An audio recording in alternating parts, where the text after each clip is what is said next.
전문성과 현장성이 살아있는 고품격 하이 퀄리티 범죄 수사 토크를 지향하는 시간 아는 경찰 시작하도록 하겠습니다. 배상훈 전 서울경찰청 범죄심리 분석관 나오셨습니다. 안녕하십니까? 안녕하세요. 김은배 전 서울경찰청 국제범죄수사팀장 자리하셨습니다. 안녕하십니까? 안녕하십니까? 예. 최근 광주에서 극단적인 선택을 한 고등학생이 있었습니다.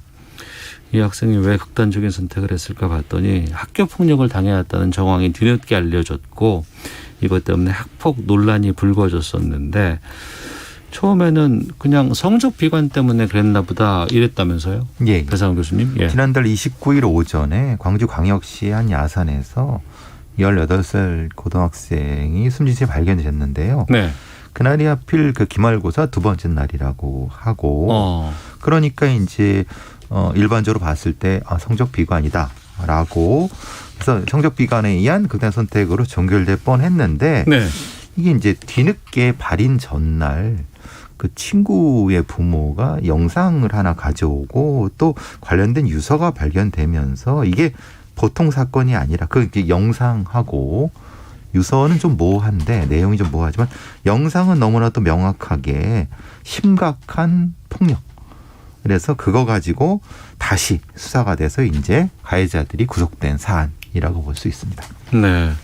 당시 경찰은 그냥 극단적인 선택을 한 그런 결론을 내렸다면서요? 그렇습니다. 당시 왜냐하면 6월 29일 날이에요. 네. 되는 2월 29일 날 11시 20분에 등산객이 가다가 사망한 고등학생을 발견해서 신고를 하니까 경찰 출동해서 보니까는 몸에 외상이 전혀 없는 거예요. 그리고 보통 살해사건 같은 경우에는 타인이 어떤 위해를 가한 게 있어야 되는데 타살의 며칠을 찾지 못했기 때문에 극단적 선택을 했다 해서 그냥 그 자살로 처리를 하려고 했는데 실제적으로 교수님 말씀한 대로 장례식장에 그 사망한 친구의 부모가 찾아와서 동영상을 보여줬는데 그 동영상이 실제적으로 그 피해 학생이 누가 폭행을 하는 거, 즉 목을 조르는 장면이 나왔던 거예요. 그 아마 기절놀이 하시지 않습니까? 그렇게 했는데 조사해 보니까 1년 6개월 동안 지속적으로 폭행, 즉 학교 폭력을 당했기 때문에 이 피해 학생이 극단적 선택한 것이다. 이래서 수사가 시작됐던 거죠. 네. 상황 자체가 영상 자체가 지금 이제 인터넷에도 떠돌고 있는데 말로 할 수 없지만 좀 참혹합니다. 잔인하고. 왜냐하면 기절놀이라고 하는 게 이 경동맥을 눌러갖고 뇌에 이 산소가 공급되지 않으면 바로 기절하거든요. 그걸 반복적으로 하고 기타 여러 가지 뺨을 때린다는 등 이게 말설로 필설로 말할 수 없을 정도까지 참혹하게 괴롭힘을 당해온 것이 이게 딱 나타나니까 이건 사실 명확한 증거가 돼서 경찰에서 수사가 진행된 거죠. 네. 그러면 그 친구 부모가 보내준 영상이 없었으면은 이 일은 그냥 묻히는 거 아니에요? 지금 상황으로 봐서는 영상이 없었다고 한다면은 묻힐 이유가 뭐냐면 당시에 이제 그 전수조사를 해가지고 11명 정도를 입건한 걸 알고 있는데 그 학생들은 학교에서는 전혀 몰랐다는 얘기예요. 그 피해 학생의 유서를 아까 말씀하셨지만은 피해 당한 내용을 정확히 쓰지를 않았어요. 그러니까는 학부모도 몰랐었는데 실제적으로 동영상을 봤기 때문에 경찰에서 그걸 근거로 해가지고 전수조사를 한 350명 했다고 그래요. 그러니까 그 학생, 즉 피해 학생한테 폭행을 준 사람들이 11명 나왔고 그중에 3명이 가장 심했기 때문에 영장 신청했는데 2명은 구속이 됐죠. 1명은 불구속이 됐고 이렇기 때문에 사건이 커졌던 거죠. 네. 보통 이제 학교 폭력이라는 게 잘 드러나지 않습니다. 이게 우리가 좀 착각하는 것이 옛날 생각만 해서 동네 건달 아이들처럼 이렇게 학교 폭력이 이루어진다고 생각하면 천만의 말씀입니다.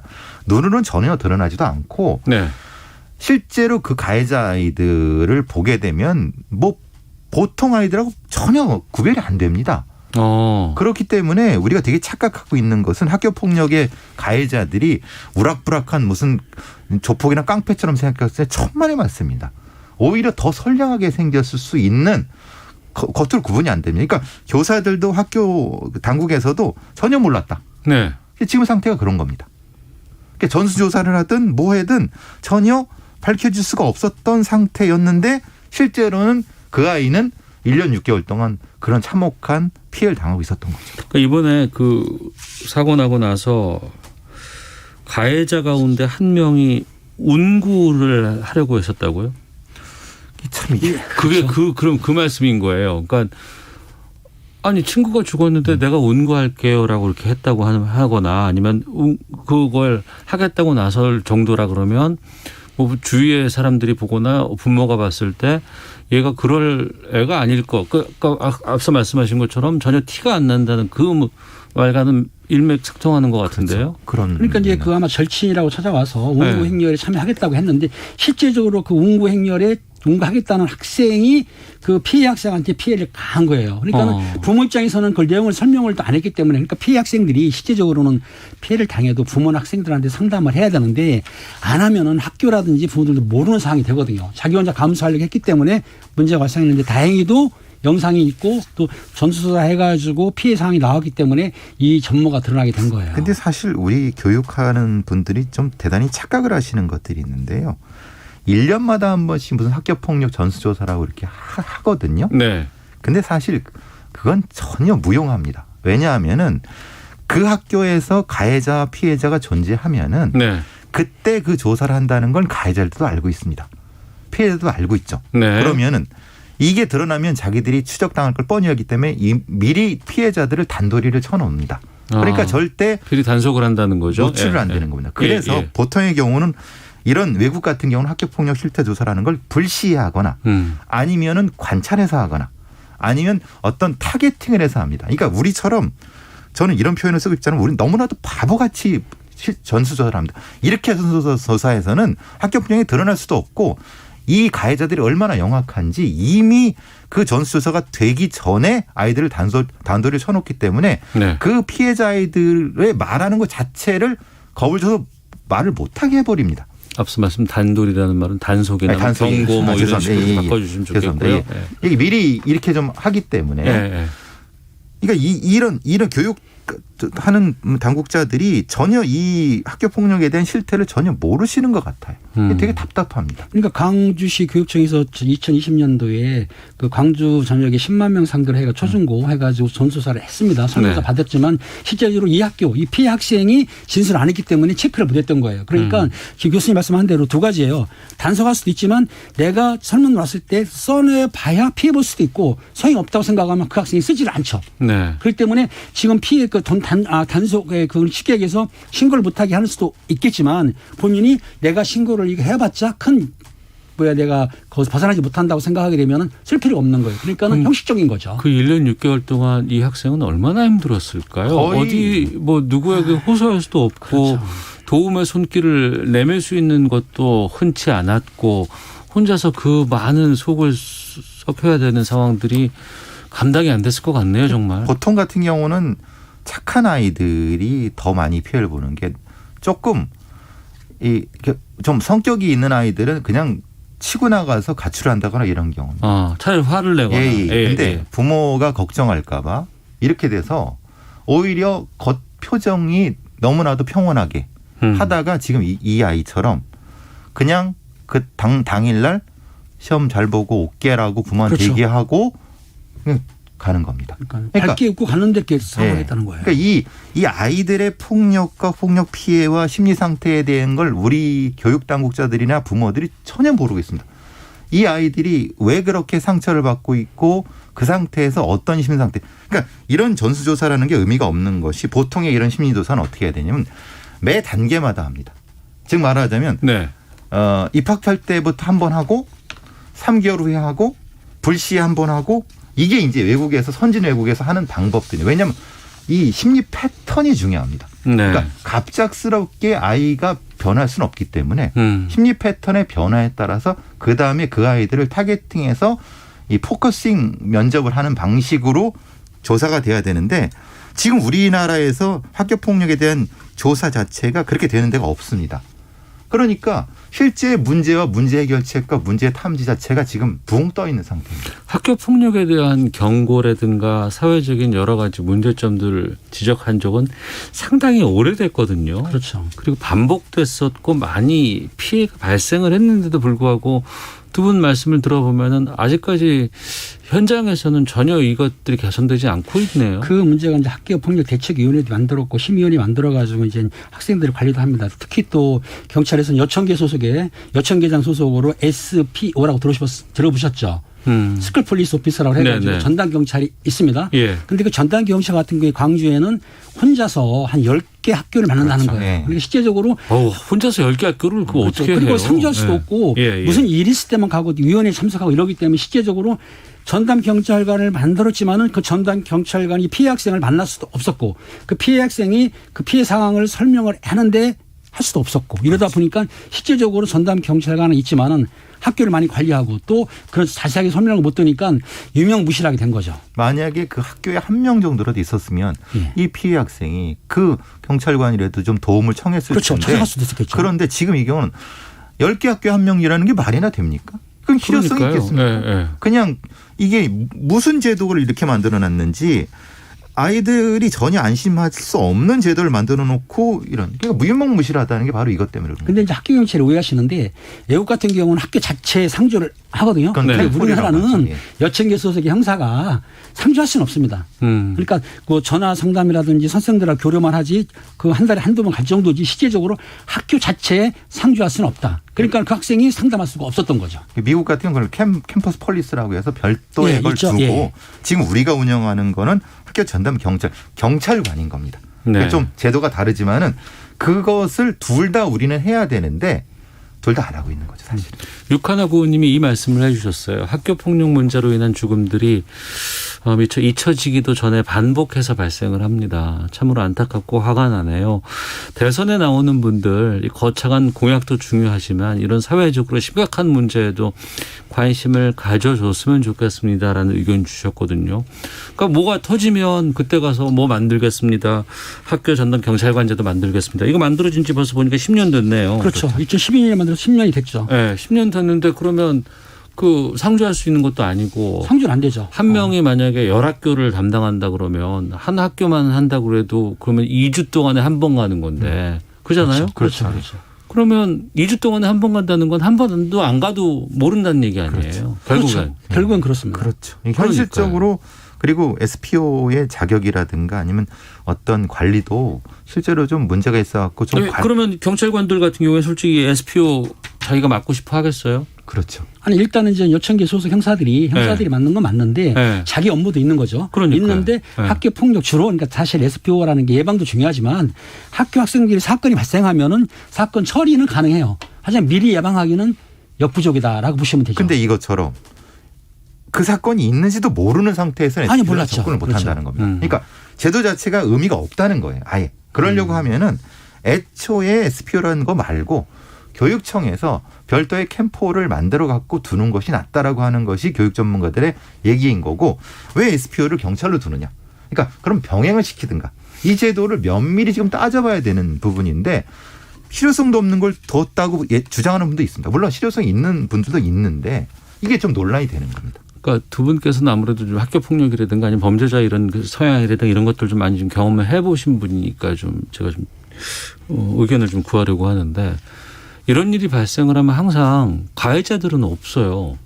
가해자들은 빠져나간 거나 시간이 지나고 나서 봤으면은 그냥 손방망이 척을 받다가 그냥 풀려서 그냥 일반 생활하고 있고 피해를 당한 학생들이 오히려 더 힘들어하고 이처럼 극단적인 선택을 한다거나 나중에 가서는 더욱더 이게 제대로 해결이 되지 않고 막 이런 경우가 참 많이 있었거든요.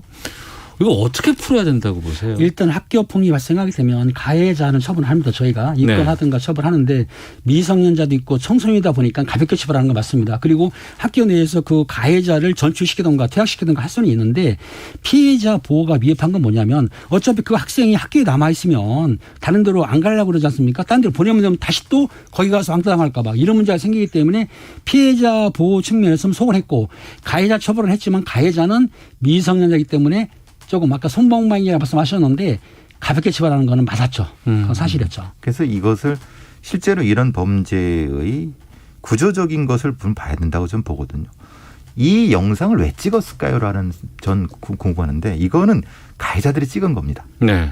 가해자들이 그것을 다른 방관자들한테 보여주려고 거부주려고 했는데 그 중에 하나가 이제 나타난 거죠. 그러니까 이런 폭력의 구조라고 하는 것이 실제 두 주도자가 있고 방관자가 있고 피해자가 있는데 어차피 주도자는 강하게 처벌을 하되 방관하는 학생들을 거기서 끌어내기 위해서는 지속적인 상담과 관리가 필요합니다. 그러니까 그것이 진행이 안 되기 때문에 그 중간에 있는 아이들이 가해자로 가게 되는 이런 구조적인 부분을 우리 교육 당국이 알아야 되는데 네. 그걸 전담할 수 있는 교사도 없고 상담 교사라고 있지만 상담 교사는 이 부분에 빠집니다. 네. 그러니까 관리가 꾸준히 안 되는 거예요. 그러니까 이거 일종의 버려진 아이 형태로 되는 거죠. 피해자는 또 관리가 안 되고. 그러니까 두세 가지 측면에서 전담할 수 있는 인력이 없다는 겁니다. 그냥 학교 그 선생님들은 그걸 과목을 가르치는 정도밖에 안 된다는 거죠. 그러니까 아이들의 심리적인 것을 관리할 수 있는 이게 선생님이 되든 뭐가 되든 모르겠는데 그런 영역이 분명히 학교에서 있어야 된다는 거죠. 그 4437님이 그 말씀을 주셨어요. 학교가 학생들을 견제할 수 있는 수단 자체가 없어진 것도 원인이라고 봅니다. 선생님들에게 훈육의 권한을 좀 더 줘야 하지 않을까 싶습니다라는 의견 주셨는데 이게 뭐 과거처럼 아이들을 때리거나 뭐 이러는 것이 아니고 선생님들이 여러 가지 학생들에게 부여할 수 있는 권한이라든가 아니면은 일정 정도의 벌칙이라든가 이런 부분들을 충분히 좀 필요하지 않을까 생각이 들기도 하고 박영준님 어른들 잘못이 크다고 보네요. 부모가 자식들을 잘 돌보지 못한 탓도 있겠죠. 참 이게 또 내 마음 같지 않은 것도 또 자식이라는 것들도 좀 문제가 되기도 그렇죠. 하고요. 참 어렵습니다. 우리 사회 더욱 이제 더 이상은 좀 이런 것들이 좀 없어야 될 것 같고 한데 근데 이제 방관자적인 애들이 봤을 때는 저렇게 가야 하는 애들도 나중에 시간 지났더니 별일 없네. 그럼 더 무서워지는 거고.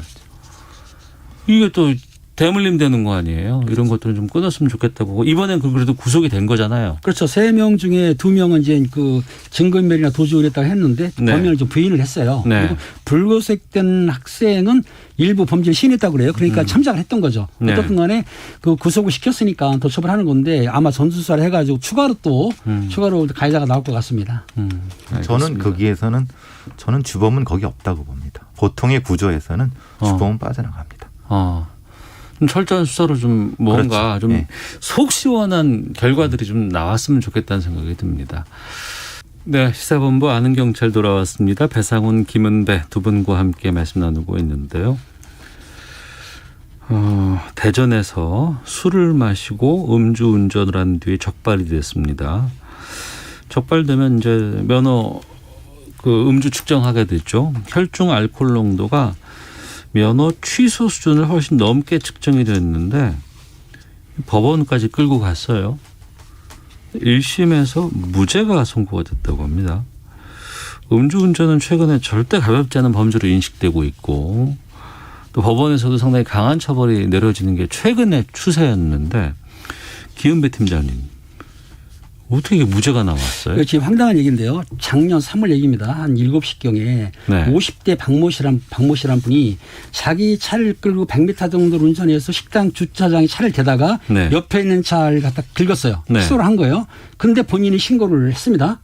내 차가 다른 차를 부딪힌 것 같다. 잘했어요. 여기까지는. 예. 경찰이 출동해서 보니까 그 신고한 사람에서 술 냄새가 나는 거예요. 예. 그럼 당연히 측정을 하겠죠. 예. 측정할 때 입안을 이제 헹굽니다. 우리가 물을 줘서 헹군 다음에 측정을 했더니 지금 말씀하신 대로 0.124가 나왔어요. 0.8부터가 면허 취소잖아요. 0.08부터 취소죠. 0.08부터. 취소고 0.03까지 이상은 입건이 되거든요. 예, 0.03 이하니까 안 되는데. 그러니까 당연히 경찰에서는 측정한 다음에 그걸로 해가지고 검찰이 송치를 했습니다. 예. 불구속이지만. 근데 재판에 들어갔는데 이 피의자 그분이 하는 말이 뭐냐면 예. 내가 운전한 건 맞다. 술 한 잔 먹고 운전을 했다. 예. 그런데 경찰관이 오기 전에 화가 나가지고 술을 3잔을 더 먹었다. 어디서요? 자기 차에서요. 사고 낸 후에. 신고한 후에. 그러니까 사고 나기 전에는 한 잔밖에 안 먹었지만 네. 사고 낸 후에 기분 나빠가지고 3잔을 더 먹었다. 그래서 수치가 올라간 거다. 라고 해가지고 위드마크 공식으로 하니까는 그 나중에 3잔 먹은 걸 빼보니까 0.033이 나왔던 거예요.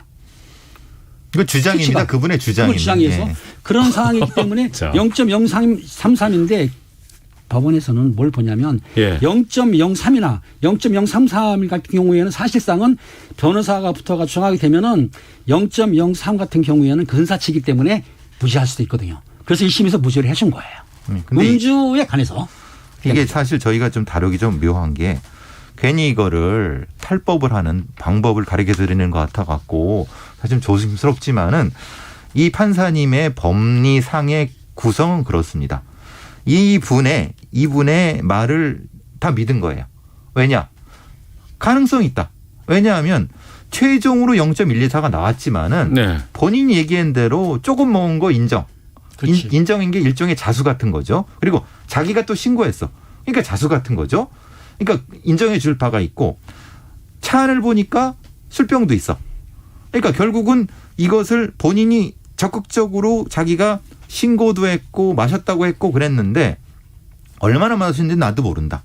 그러니까 나중에 보니까 계산해 보니까 0.124, 0.9, 0.33 해보니까 그 사람 말이 맞을 수 있거든요. 그러니까 판사 입장에서는 불명확하면은 피고인의 그 유리한 쪽으로 하죠. 그렇죠. 결정하는 걸로 법리상으로는 재판부의 말이 맞습니다. 근데 국민 정서상 이게 무슨 판결이래라고 하실 수 있는 겁니다. 아니 술 먹고 운전대를 잡는 것도 잘못된 일이지만 잘못된 그러고 나서 사고를 냈고 그 안에서 또 술을 마신다고요? 그게 그렇다고. 이해가 갑니까? 그러니까 지금 재판정에서 뭐라고 했냐면 사고 당시에 술 먹은 거 사실이다. 0.03인데 자기가 사고 난 뒤에 술을 먹었는데 그거를 측정했기 때문에 0.124가 됐다. 그런데 네. 재판부에서 말하기는 이 피해자가 2007년하고 17년도가 두 번의 음주를 걸린 적이 있어요. 예. 그 사람이 측정 오게 되면 걸리는 줄 알아. 그러니까 자기가 그렇게 전과 있는 사람이 구태여 신고할 일이 있느냐. 판사 판단해.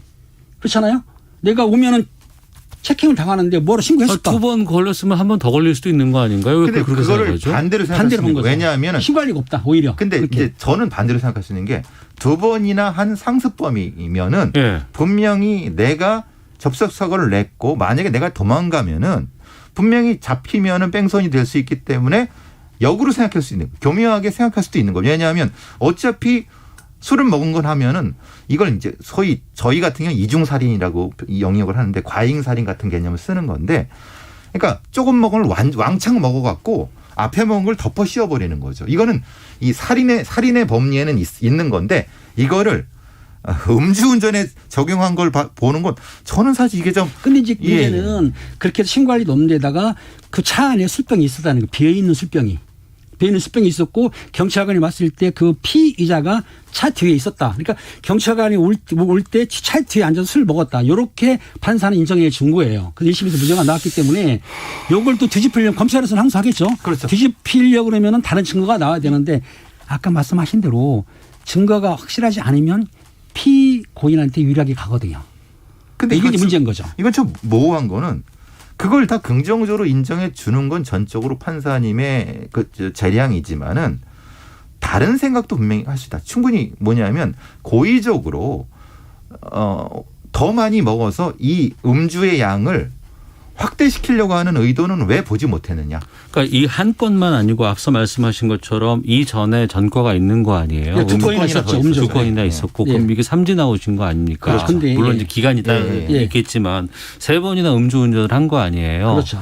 그리고 나선 신고를 했다고 하지만 그 차 안에서 술을 또 먹었다는 신고하고 거죠. 나서 또 예. 또 먹었는데 그거를 봐주는 판사 입장에서 다 뭐냐면 이해해주는 판사가 어딨냐고요. 그러니까 문제는 이건 있으면 왜냐면 그 피해를 당한 상대편 차량이 신고했다 그러면 판사님이 인정을 안 할 건데 예. 가해자 이 사람 신고 안 해도 되거든요. 자기가 신고를 했어요. 112로. 저는 근데 그건 다르다고 보니 왜냐하면 분명히 그냥 거기서 문을 열고 나오면은 앞에 있는 사람들이 신고했고 잡히면 그때는 빼도 박도 못하니까 머리를 한 번 더 썼을 수 있다는 거예요. 그것을 경찰이나 검사가 더 수사해서 입증을 했어야 된다는 거예요. 이 관련된 뭐 이 비슷한 사례 판결이 똑같이 이렇게 나와요? 예, 지금 여러 가지 사건 보게 되면 저희 현장에 있을 때도 실질적으로 말도 안 되는 우리가 볼 때 일반 상식적으로는 아니지만은 사고 당해서 나가서 술을 먹은 뒤에 술 먹었다고 주장하게 되면은 술병이 있다고 한다면은 변호사를 사서 재판 가게 되면은 무죄를 나오는 수가 있습니다. 그러니까 실제로 이게 이게 문제인 거죠. 왜 그러냐면은 우리가 혈중 알코올 농도라고 하는 것을 측정할 때 호흡으로 하는 거거든요. 예, 예. 그러니까 혈중에 있는 거를 호흡으로 하는 겁니다. 폐가 네. 그러니까 폐에서 나오는 호흡으로 거를. 하는 거죠. 그렇다고 보면은 그럼 혈중에 있는 것과 폐로 나오는 것 사이에 시간차 때문에 논란이 됐던 판결이 있습니다. 네. 그 판례 같은 경우는 실제로 지난해 8월에 면허 취소가 나온 부분인데요. 이게 논란이 됐던 거는 뭐냐면은 0.059, 0.05 요 사이의 것인데 왜냐하면 이것이 단속됐을 때와 실제로 불어갖고 체크됐을 때의 시차가 한 5분에서 10분 차이가 존재하는데 네. 그때도 이 차이가 날 수 있다는 것을 국과수의 감정관이 또 증언을 해갖고 예. 1심, 2심에서는 이 피고인 유리하게 갔는데 결국 3심에서는 사실 피고인의 불리하게 갔죠. 그러니까 이게 지금 혈중 알코올 농도를 측정하는 방식 자체에 약간의 그 허점이 존재합니다. 그 허점을 지금 이 사건의 이 사람은 파고든 거죠, 사실은. 이게 지금 1심 결과 난 거죠? 이건 1심이 항소했겠죠. 검찰은? 당연히 하죠. 검찰은 예, 하기 예. 때문에 결과는 아직 안 나왔는데 예. 자, 이 부원에 말씀드리자면 실제 술 음주하게 되면 30분에서 90분 사이에 알코올 수치가 올라가거든요. 체감 떨어지거든요. 그러니까 그 사이에 측정한 거를 보게 되면은 약간 그 피고인한테 유리하게 나갈 수는 있죠. 상승계 측정했다고 한다면. 0324님, 음주운전 이미 2번이나 적발된 사람이 그동안 2번만 했을까요? 적발되지 않은 음주운전은 몇 번이나 될까요? 그렇지 않겠습니까? 그렇죠. 증거가 없습니다. 죄송합니다. 네. 형법은 증거가 우선이죠. 네. 그렇기 때문에 이게 문제가 있는 겁니다. 이거 어떻게 나오는지 2심 결과는 좀 기다려 다시 봐야겠네요. 한번 궁금하네요. 네, 봐야 될 것 보시죠. 같아요. 알겠습니다. 참 쉽게 납득이 되질 않아서. 자, 아는 경찰 여기까지 하겠습니다. 김은배, 배상훈 두 분과 함께 말씀 나눴습니다. 두 분 말씀 고맙습니다. 감사합니다.